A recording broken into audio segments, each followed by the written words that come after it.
Hi, is this Walibi? Yes, that's right. Okay, then I've got the right one. My name is Bas Koenderink and I'm a store developer at Disney. I would like to arrange a meeting with you to discuss opening a Disney store in your park. Right. Well, that sounds interesting. Let's set up a meeting. That sounds great. When are you available? For me, next Wednesday sounds best. How does it sound for you? Yeah, I'll check my agenda. I think maybe let's meet at noon, if Yeah, that's okay. sure. Let's do it. Great. Okay, thank you. See you. Hi, Hi, Bas. Favona. We Welcome. spoke on the phone. Yes, Yeah, that's right. Great. Take a seat. Great. So we spoke on the phone a Yes. few days ago to discuss opening a Disney store in your park. So yeah, that's kind of why I'm here Yeah. today. Yeah, That's right. good. So I like your office. It's pretty nice. Yeah, thank you. Yeah, good. How do you like it here in the Netherlands? I like it. Good weather. Had a few days of rain, but yeah, I think it's nice people. I can find my things to do here, which is good. Because you came from America, right? Right. So yeah, it's different from America, I think. Much smaller, of course. Yes. Stores are way smaller. So yeah, it's nice. Okay. Cozy country, I think. I'm glad to hear that. Good. So yeah, let's get to business, I think. Yes. What Disney wants to do in your park, because our target group is children mainly and their families. So what we want to do is open a Disney franchise store in your park that would go in collaboration with your park, because we have a lot of our own theme parks, but we want to expand into other theme parks. So that would mean maybe collaboration between mascots, so Mickey Mouse with your Walibi mascot products, something like that. That's what our idea was, to expand into different markets. Well, not different markets, different areas of the market, because we know how to do our own theme parks, but we want to explore different theme parks. Yeah, and I think it would be good for your park because Disney is very well known. Also, yeah, children. I think all children know Disney in some way. So yeah, I think that's probably why that would be the main idea. Why it would be great to, because I think you maybe need some more traffic to your park. Because I read that in the Netherlands the park attendance is going down a bit. So I think, because the store that we will open will be the first Disney store in the Netherlands, which I think is a great aspect to have for you as a park, to open the first Disney store ever in the Netherlands. Because maybe in Paris and stuff it's very popular, a lot of customers, yeah. So I think it would be good to open a store there for you. So yeah, I think that would be good. Yeah, that's why we also were interested in this meeting, because Disney is a well-known brand, very big, so that could indeed bring traffic to us. But I was wondering, did you also look at other theme parks, amusement parks here in the Netherlands, or are we the first ones who you work with? Okay, so we looked at Efteling, right, which is the biggest theme park here, but that's for us not interesting, because Efteling has their own fan club, their own nerds, as we like to call them. Yes. Their own merchandise, which is pretty popular, so we don't want to compete with that. But Walibi is the second largest, one of the second largest parks here, and you don't have that much of a following in terms of what Efteling has, because Efteling really has people who come dressed up to the park. Yes. And are Efteling nerds. But yeah, that's why we're interested, because we want to collaborate with these parks in order to gain a bit of market share, I guess, for Dutch theme parks. Yeah, just to sell our products in a different market, because we don't have a Disney store here yet. But yeah, we looked at Walibi first, because it's the second biggest after Efteling. And then later, maybe, if this concept would go well, we would look at Hellendoorn, which is in Overijssel, or Slagharen, Siem. Yeah. Okay. I think that would be an option. Okay. Yeah. Sounds good. So yeah, I think what a great profit for you would be is the popularity of Disney, because it's so famous, really. I'm not trying to boast our own brand, but it's very famous. Yes. I know if you in Disney Plus here in the Netherlands has, I think, grown the biggest streaming service in the Netherlands. Not sure, but I think so. It's very popular here. So yeah, a lot of Dutch people know Disney and like our products, I think, because due to research we see that many Dutch people are in need of a Disney store. Yeah, to do it in your park would be a great opportunity, I think, for you to get a lot of traffic. Yeah, I think that would be the main idea. Okay. Yeah. Well, it sounds good. It sounds very beneficial for Walibi. Yeah. Can you maybe tell us more about the products that you will sell? Yeah. The quality, prices. Mm-hmm.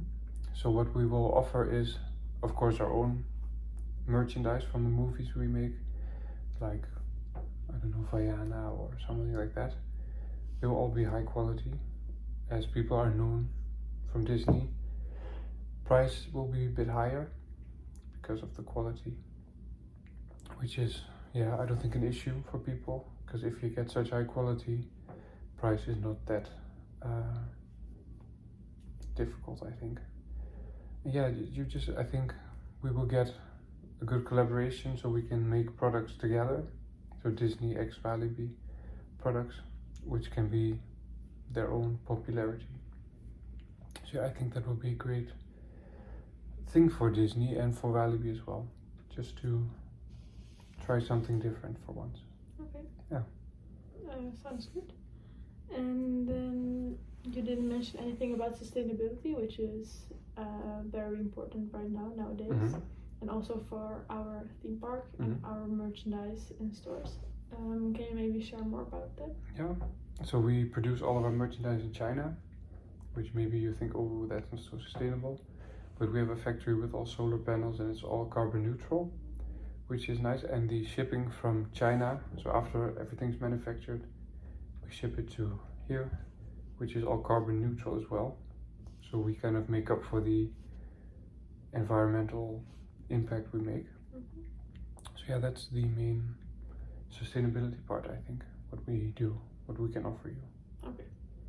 Yeah. Good to know. Yeah, and what as Walibi, do you do any sustainability? No, we mostly look at the materials we use, for example, for merchandise. Well, it's quite a big theme park, so it's hard to be sustainable on every, for example, electricity and that kind of stuff. Of course. But we try to use, for example, solar panels in our theme parks, and for our shops we mostly look at the materials we use, not for example, use reusable materials, that kind of stuff. Yeah, that's good. So yeah, I think that's pretty much my little talk. That's our offer to. Okay.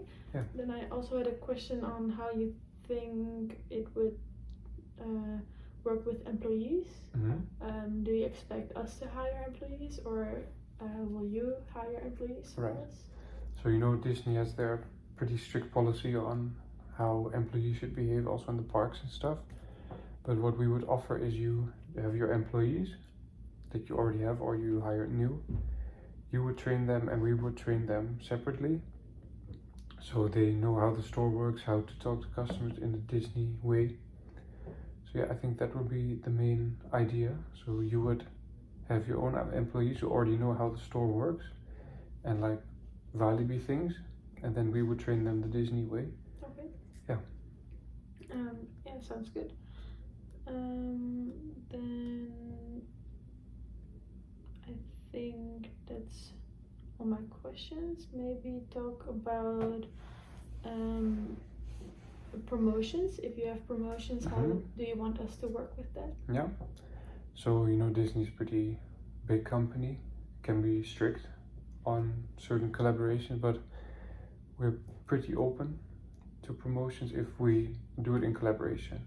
So what we don't want is you selling all our merchandise for 50% off without us knowing. Yeah.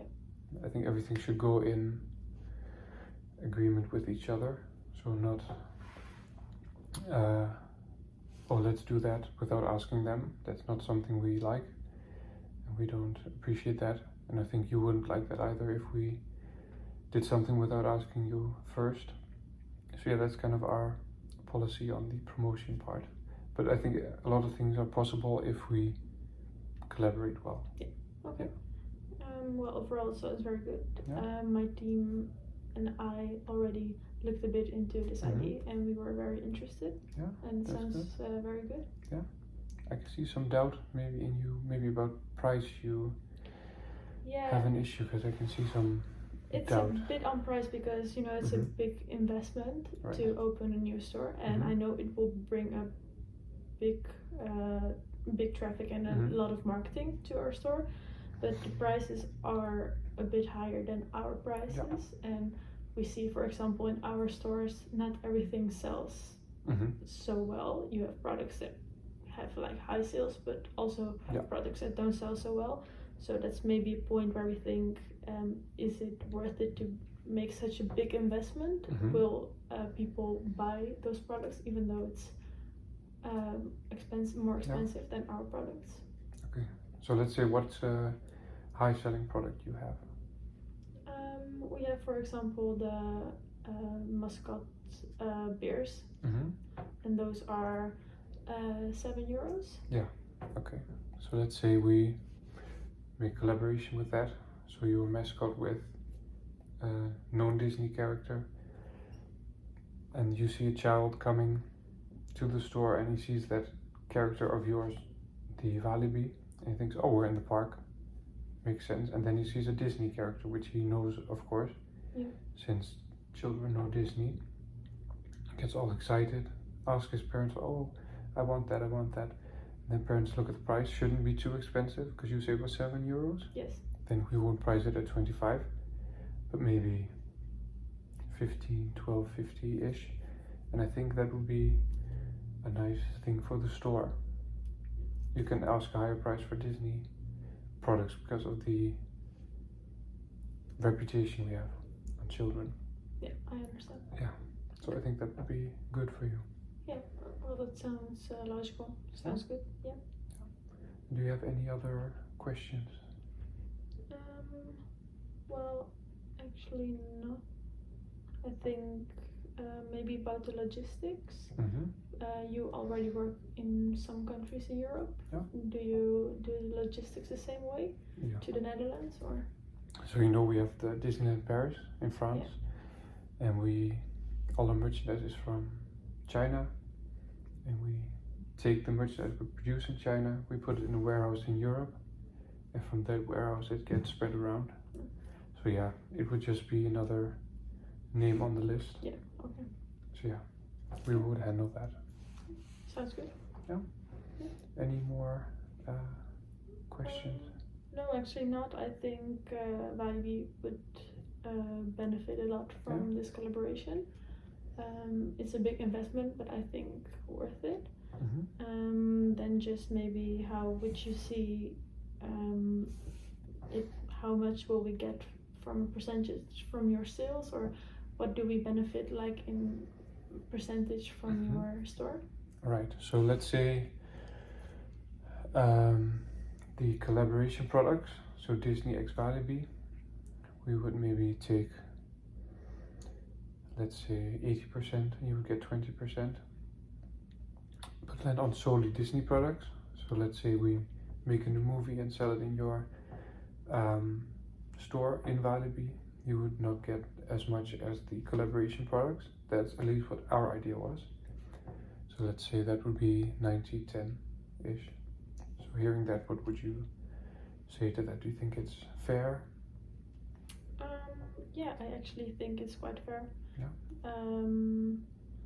Because like we already mentioned, our theme park would also get marketing and traffic. So I think that would balance very well. So I think it's a good deal. Yeah, good. Yeah. Yeah, sounds good to me. Okay. Well, that sounds like we got a deal.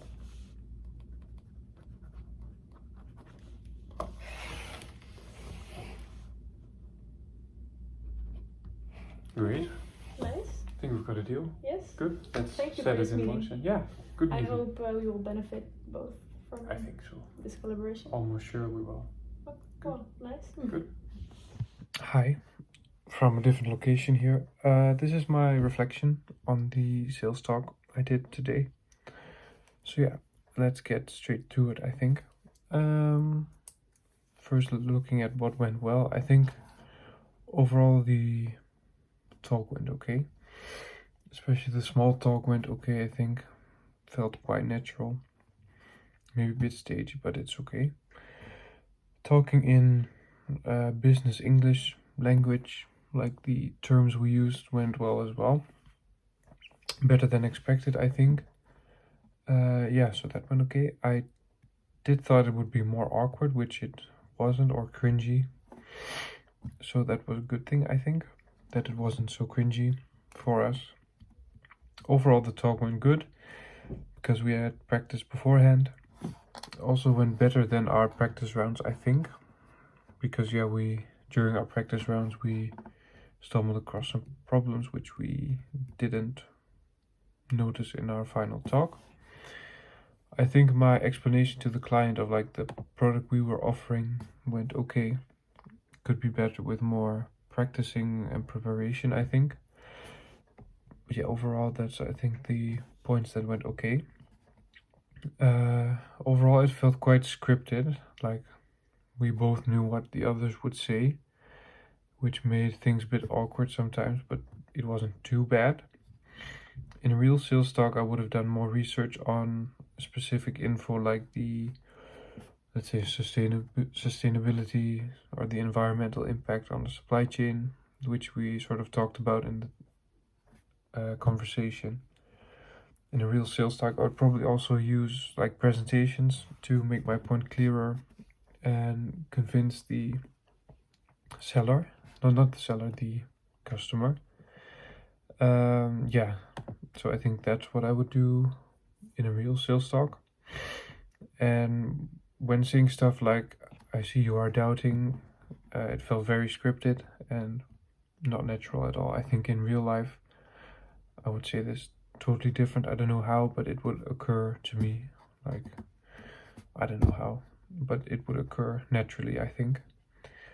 But overall, I think the talk went pretty okay. And since, of course, I wasn't present during all the classes because of the medical condition, I still think it was pretty well, knowing that I didn't attend all the classes. So yeah, pretty okay.